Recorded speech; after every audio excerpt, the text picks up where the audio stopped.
my channel, guys, and thank you for coming in the kitchen with Lynn. How are you all doing? I'm doing great. Don't you forget to watch the ads, all right? That is going to help me with my revenue. And today we're making some lovely pickup birthday parties, cheese straw, guys. And I have 2 pounds of cheese here. I shred them using the finer part of the grater.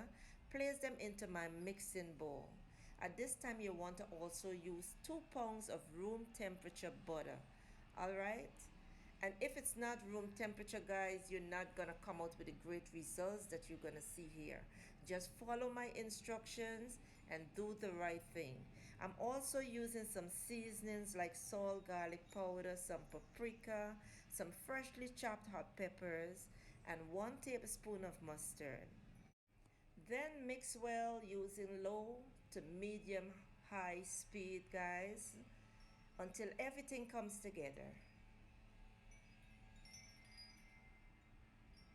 You want to stop at this time and just scrape the sides of the pan, making sure that everything is well incorporated.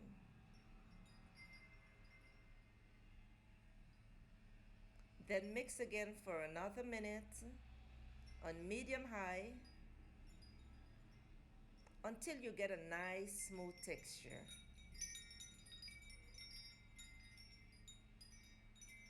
Now I'm going to add 8 cups of flour, and then you want to mix this dough until it comes together. It's not going to be too stiff, it's not going to be too soft. This is just the right measurement, guys. As you can see, it's not sticky, it's not sticking to my fingers, and I love to use my fingers. All right, I'm not using a spatula here, and I'm using a cookie cutter.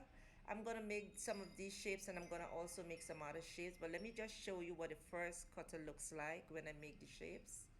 Place them into my cookie press, and here you have it. I'm also going to use another cutter to make some sunflower cheese straws. And look at how beautiful these are. Place into a 350 degrees oven and bake for 12 minutes. After 12 minutes, these are what my cheese straws looks like. Ready for the party. And guys, it's so simple. It is so easy to put together. It is not hard.